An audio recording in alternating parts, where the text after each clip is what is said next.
We're delighted to see all of you here this evening. Thank you so much for coming, and a big thank you to everyone who has worked so hard to put this evening on for us. We're very, very grateful for all your hard work.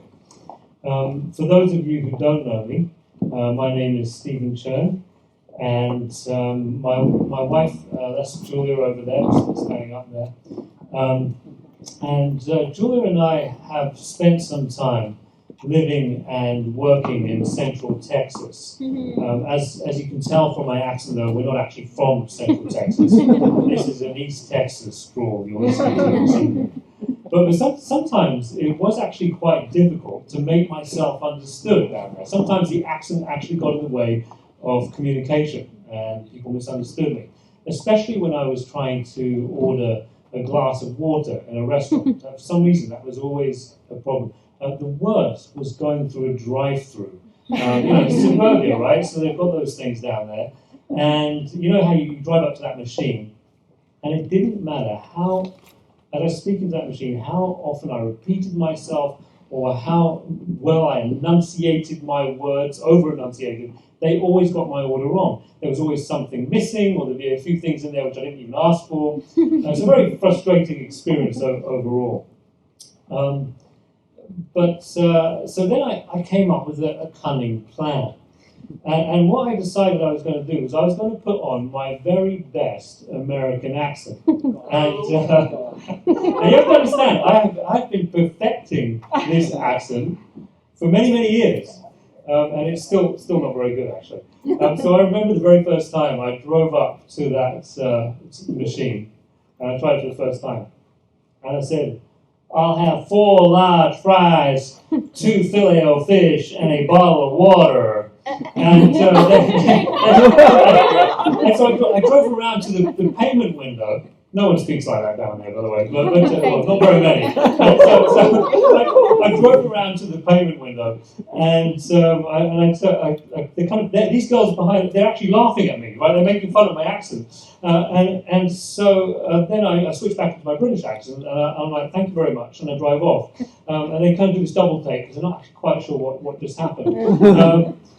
But the great thing is they actually got my order right. It was right. They got it for the first time. So from then on out, and I'm not kidding, from then on out, this is how I've ordered through a drive-through, and it works every single time. It does. No lie. It's interesting. Cross-cultural communication is interesting. They say that Britain and America are 2 nations divided by the same language. 2 nations divided by the same language. Cross-cultural communication is always really, really interesting, even when you're speaking the same language. It just is. I've had to think about this a lot lately, because as most of you know, my wife and I have moved to New York City about 1.5 years ago to plant a new church, to start a new congregation in the city. And the moment you start thinking about church planting and starting a new congregation, you have to start thinking about cross-cultural communication. You just have to. Because the church, in a way, has its own culture. The church has its own culture and its own kind of sets of norms and interests and sets of expectations and that kind of thing. You know what? We've even got our own language. I mean, I know this. It's called Christianese. Right? We've got our own language.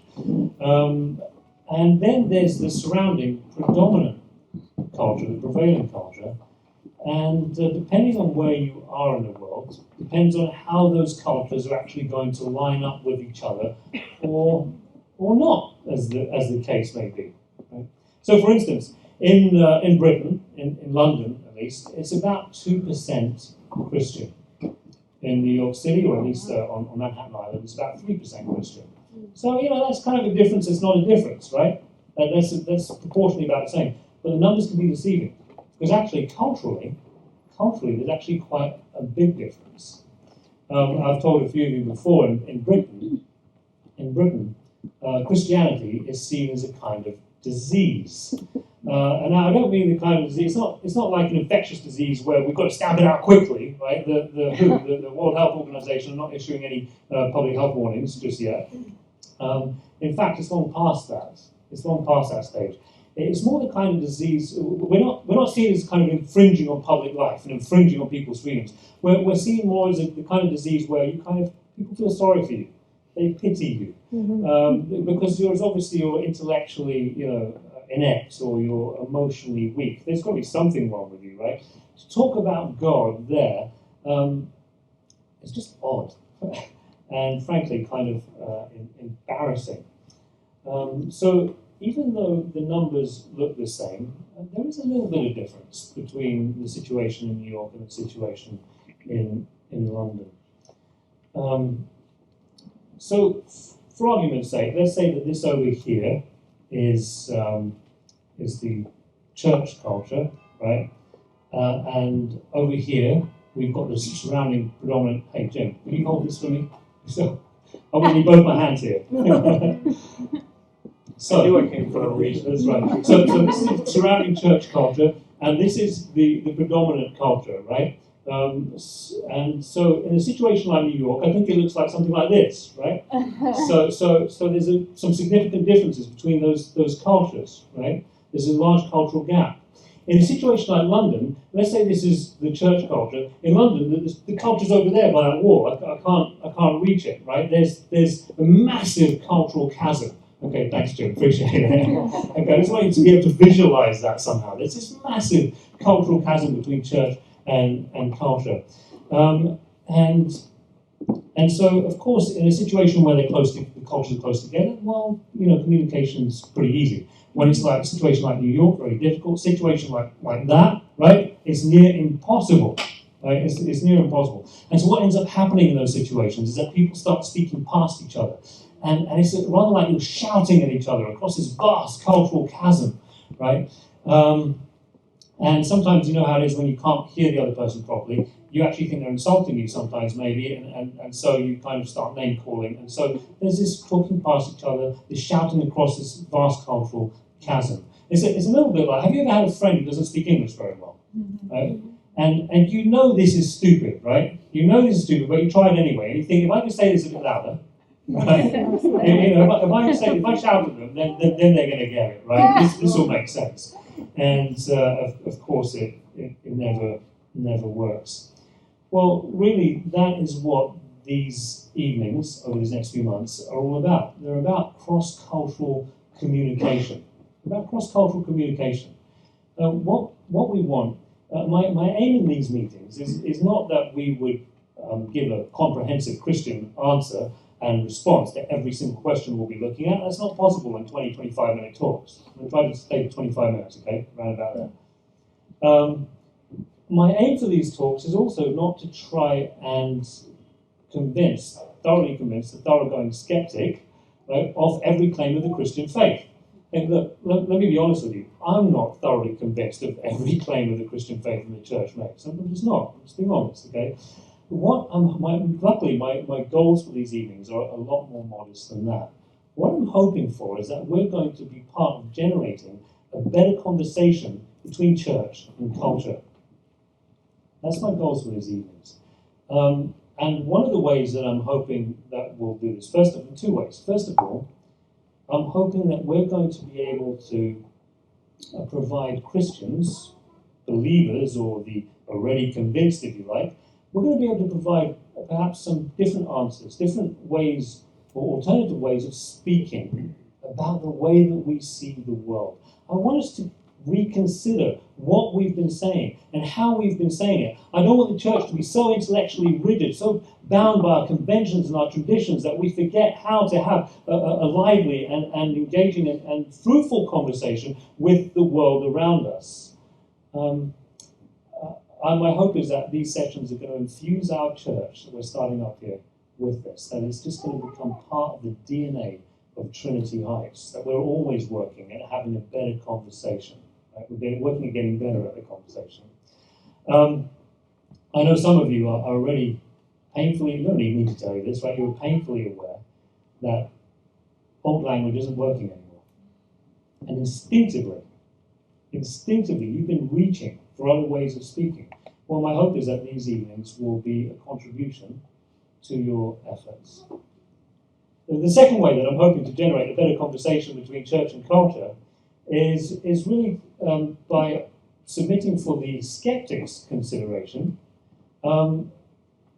other approaches to some of the questions we'll be looking at. Maybe approaches which you haven't heard before. Look, if the Christian faith has never seemed particularly emotionally or intellectually compelling to you, and may not have done, then my hope is that these sessions will create a space where you'll be able to reconsider the Christian faith, perhaps in a very new light and from a different perspective. So it's about generating a better conversation between church and culture. That said, I'd like to draw a line underneath that and call that end of part one. Okay. What I'd like to do is move with me into part two of our talk tonight. What I'd like to tackle the kind of question at hand, which is the title of our talk tonight is Goodness Without God.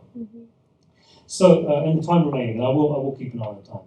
So, I have an older friend who was talking to his grown son a couple of years ago and told him, he said, "You are a sinner." I don't know how helpful that it is to say that sort of thing to someone, but his son had a very quick and I think interesting response. He said, "Look," he said, "you Christians don't have the monopoly on being good. You Christians don't have the monopoly on being good. I can be good without God. I don't need God for that. I can be good without God."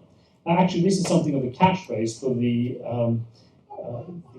Atheistic Humanist Society on campus at Columbia. Good without God. Goodness without God. So really, I've just stolen their catchphrase and used it as our title for this. So the question is, can you be good without God? And I would think the answer to that is pretty obvious. Of course you can. Yeah, sure you can. I know plenty of people are, and some of them are my friends and some of them are my heroes. Precisely because of the very strong moral stand that they take. Noam Chomsky, to name one very public figure, one of my heroes, because of the very strong moral stand that he takes. Of course you can. I'm not sure that the question is, can you be good without God? The question is not one of possibility. I think the question is more one of consistency. It's not can you be good without God, but can you be good without God and logically consistent at the same time? That's the question. Now, some of you may want to push back on me and say, "Whoa, wait a second, you're loading the base, you're loading this here, the conversation in your way, because of course you're a Christian. Worse than that, you're a pastor, you're a church planter, so you're totally brainwashed. You have brought hook, line, and sinker into this whole thing, so of course you're going to slant and ask that kind of stupid type of question. Of course you're going to do that." Well, let me just be very, very clear about this. This is not a question that I'm asking necessarily. This is actually a question that is being asked very seriously by atheistic philosophers and has been for some time. And so seeing as it's actually atheistic philosophers who are wrestling with this question and working very hard to answer this question for themselves, I thought it would be interesting if we just spent a little time this evening eavesdropping on their conversation, listening in to the conversation between different atheistic philosophers. Well, what if we did that and just heard how they were working out this conversation? Now, it's worth noting here that the Western philosophical tradition, and because of time limitation, we can only look at the Western philosophical tradition tonight, is divided into two.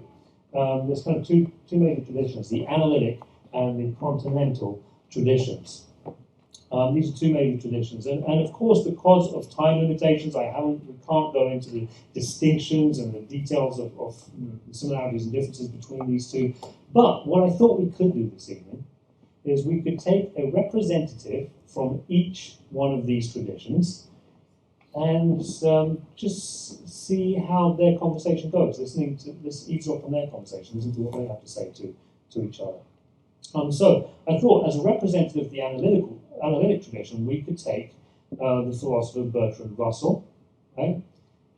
He's the virtual father of analytic philosophy. And then we could take Friedrich Nietzsche as the representative for the continental tradition. He's the father of postmodern philosophy and has really, over the last 100 years, shaped the direction. Since then, it's been really influenced the direction that continental philosophy has gone. So these are giants in their respective traditions. So is that clear what we're doing? We're going to listen in to the conversation between these two. So let's start with, I'll tell you what, let's start with Bertrand Russell, spend a few minutes with him, and then we'll move over to Nietzsche, if that's okay. Bertrand Russell, he always wanted his moral proclamations to be rooted in something beyond himself and the conventions of his own community. In other words, if he saw a child being raped, he wanted to say that is wrong, that is categorically wrong, that is evil, you shouldn't, you must not do that, and he wanted to mean something more than, well, I don't like that very much, or I don't approve. If Bertrand Russell saw Jewish people being loaded onto trains in Nazi Germany, he wanted to say that is wrong, that is categorically evil, you must not do this, you should not do this, and to mean something, refer to something more than, well, our community conventions frown upon that sort of thing. Our community conventions look down, we don't approve of that sort of thing. To which the Nazis would have quite easily turned around and said, well, actually, these are our cultural conventions, these are our community conventions, and so by those standards, we're actually doing good here because we're protecting ourselves from the imminent Jewish threat. Let me take one more example. Females, let's say if Bertrand Russell were to see a group of people who were oppressing women, and they were practicing the very barbaric female circumcision, he wanted to be able to say, no, that's wrong. That's just evil, it's barbaric, it's cruel, it's wrong, you shouldn't, you must not do this. And he wanted to be saying something more than, well, we've got the majority vote against that in our culture. But of course, if the vote went the other way tomorrow, then, female circumcision would be just fine, go ahead. In other words, Russell wanted his morality to be rooted in something beyond himself and the conventions of his own community. This is very important to him. And so throughout his career, he swings back and forth between different theories of morality, largely between two, one called the motivism and one called error theory. And he swings back and forth between these theories, error theory, motivism, error theory, motivism. He just goes back and forth. Now, again, because of time limitations, we don't have time to go into the details of what those theories are about. I'll gladly talk to you in a bit more detail afterwards if you're interested. But for our conversation right now, what's interesting is that neither of these theories or any other were ever satisfying to him, not even close. And at times, Bertrand Russell just wants to shrug his shoulders, throw his hands up in exasperation, and he just wants to give up. He toys with the idea of giving up on morality altogether. He toys with that idea of giving up on morality altogether. Needless to say, his political dissidence, for which he paid for quite dearly, he was actually imprisoned on several occasions. One time, he was 5 months in Her Majesty's prison. There he is, sitting there. Her Majesty's prison for 5 months. Needless to say, his political dissidence only served to wind this tension that he's felt between ethics and logic without God. It only served to wind this tension even tighter. Right? So you see, Bertrand Russell felt this tension, not in academic philosophical discussions or philosophical essays that he was writing, but at the level at which life is lived. He felt this tension when he was sitting for 5 months in Her Majesty's prison, right? That's where he felt it, sometimes just in conversation with his 12-year-old niece, who said, well, why should I do that? And he says, well, you should do it because it's good for society. And she says, well, why should I care what's good for society? And he says, well, you just should. Hardly compelling and not very satisfying. In the end, though, Russell does not give up on morality. He doesn't. Why not? Does he discover a way of reconciling this logic and ethics without God? Does he do? Well, not really. Here's what he says. He says, no amount of logic, even though it be my own, will persuade me to do so, the context of give up on morality. He says, in other words, his own logic and reason were telling him, look, if you get rid of this Judeo-Christian God character, and you don't have anything like it to replace him, then what you're left with is every moral pronouncement can only refer to your own preferences, the way you feel about things, or perhaps to the community to which you belong and the way they feel about things and the conventions that express those feelings, or perhaps through they'll refer to your genetic mutations that have happened over the millennia through the evolutionary process, or perhaps a combination of all three. It can only refer. His logic and reason would say, you can only refer to these things, that's all. But he says, no amount of logic, even though it be my own, will persuade me to do so, to give up on morality. The irony of this statement is actually best appreciated in light of his repeated claim to his brother, where he said this, I would rather be mad with truth than sane with lies. That's an astounding, that's a really bold, could you say that? I don't think I could say that. I don't think I could say something like that. He's saying that I would rather go insane as long as I had the truth than keep my sanity on a pack of lies. That's a very bold thing to say. I'm not sure I could say that, but it seems that this very bold statement comes with a clause, a little footnote. And if you read the footnote, it says, I'd rather be mad with truth than sane with lies, unless, of course, I have to face the kind of truth that drove Friedrich Nietzsche and his madness and shaped his madness. Unless I have to face the kind of truth that would make me jettison my morality and fall into insanity. So I hope you can see the tension between these two statements, right? Okay, that's Bertrand Russell. Let's spend a few minutes with Nietzsche. Friedrich Nietzsche is, I think, the most thoroughgoing atheistic philosopher today. I still think he has made the most serious attack on Christianity. There have been plenty of people, the new atheists and all sorts, have come along to try and do that. Frankly, he makes them look like boys, and it just doesn't work. What he does is far, far more serious than that. He's famous at a popular level for saying God is dead. Yeah, there you go. You know who this guy is, right? So he's famous at saying, popular level, saying God is dead. Now, there was actually nothing particularly original about that statement. There were many people in his day and age who were saying God is dead. Well, okay, they may not have been as poetic as God's own coroner, right? The one pronouncing God is dead. But they would say God is dead. We don't believe in God. There is no God. They'd say it like that.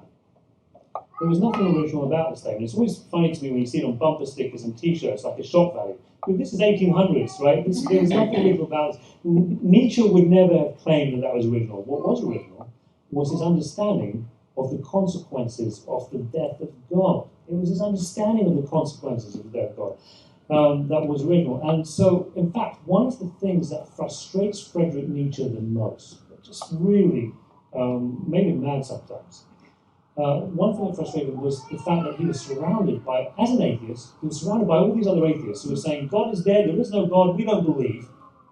He said, but then they carry on as if nothing has happened. And so he says this, he says, have they not seen? Do they not realize what must happen now that belief in God is gone? All that was built on it, all that grew out of it, lent on it, depended on it, including our whole European morality. Nietzsche had absolutely no time for atheistic humanism and talk of human rights that might be attached to that. Women's rights, gay rights, children's rights, workers' rights, immigrant rights, this human rights. He says, this talk of human rights and this talk of atheistic humanism, he says, is nothing but sentimentality, utterly dependent on the Judeo-Christian God. His words, not mine. This talk of humanism is nothing but sentimentality, utterly dependent on the Judeo-Christian God. He says people who carry on this way are either one of two things. They're either ignorant, they just haven't understood the consequences of the death of God, and so they just carry on merrily. Or, second, perhaps they have understood the consequences of God's death. Perhaps they've understood it all too well, they've seen it, and they don't like it. And he says, so they actually lack the courage to face reality without this God, or the influence of this God. And by the way, I'm giving you, his words are always a little bit more scathing and insulting, so I'm giving you the polite version here. Nietzsche was never known for being polite, let's put it that way. He despises Christians and women. Yes, he was a bit of a misogynist as well. He despised Christianity and women. And the reason is, he says, because Christians and women value things like kindness and gentleness and humility and compassion. Kindness, gentleness, humility, compassion. He says this is all the slave morality. This is the morality of the decaying races. And the decaying slave class are using this kind of morality to keep the strong and the powerful in their place, to make sure that they don't overstep their bounds and lord it over them. And he says what we must do is we must redefine morality without any influence of this Judeo-Christian God character or anything like him. We've got to redefine morality apart from God, and we must redefine morality around power. And he says if we redefine morality around power, He says then, and only then, will the Übermensch, the Superman, the Overman, appear. And in doing so, he becomes a proto-ideologist for Nazi-Aryanism. Now, I have to make a distinction here. I want to be fair. What happened in World War II was a very localized, culture-bound form of what Nietzsche was imagining. He never imagined that the Superman was going to come out with blonde hair and blue eyes. They weren't all going to come from one race, one particular nation. He thought that Superman, the Übermensch, the Overman, was going to emerge from every race, every nation around the world. He thought they'd emerge from every nation around the world, least of all from Germany, actually. He was very scathing about his own people. In one of his books, in a preface, he says, formerly I wish I had written my Thus saith Zoroaster in French or in English or something else instead of German, because I don't want to be seen to be contributing to nationalism, or what he calls becoming stupid. That's what he calls nationalism, becoming stupid. And so I think it's also worth noting that he was not an anti-Semite. Sometimes he's portrayed as being anti-Semitic. To the best of my understanding, I don't believe he was. In fact, even in his descent into madness, as he's writing to his friends, he says, I have ordered all anti-Semites to be shot. Okay, so this is what he says. He's descending into madness. So I want to be fair here. I have absolutely no interest in demonizing Friedrich Nietzsche. I love so much of his work, if only because he is so utterly consistent. But Nietzsche, the connections, and here's the dark underbelly of all this, the connection between his work and what went on in World War II are pretty clear, and most Nietzschean scholars recognize this. This is a very important theme in Nietzsche's work. Nietzsche did spend the last 11 years of his life insane. He had syphilis, and it was kind of a cerebral syphilis, but it's often been noted that his insanity, the shape his insanity took, the way that it progressed, wasn't just connected to his syphilis, but was connected to the philosophical project that he was working on, as he, towards the end, begins to sign himself off as some sort of rival messiah, or some sort of antichrist. Well, there it is. Those are the choices laid out before us by Nietzsche and by Bertrand Russell, giants in their own traditions. On the one hand, here's what we can do. We can get rid of God, cling on to our morality no matter what. If our logic and reason get in the way, then we can just jettison that. We'll cling to our morality no matter what.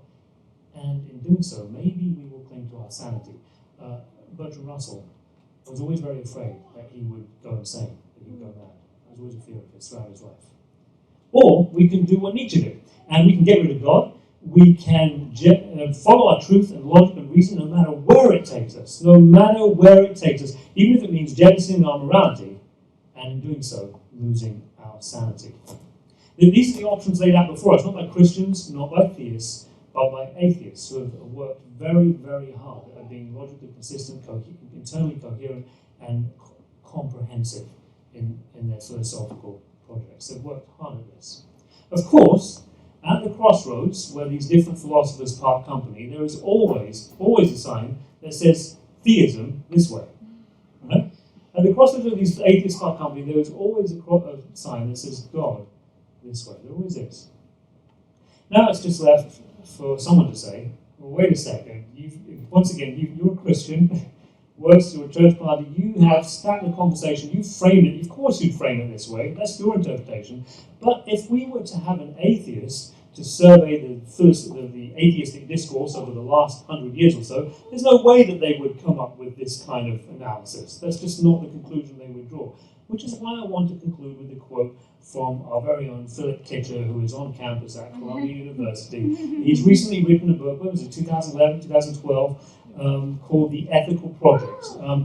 Evolution was always very important to Bertrand Russell, even more so to Nietzsche, but especially to Philip Kitcher, whose work considers evolutionary theory and combines it with his ethical theory. And as an atheist, and this is important, as an atheist, as he surveys the atheistic discourse over the last 100 years or so, this is the conclusion that he draws.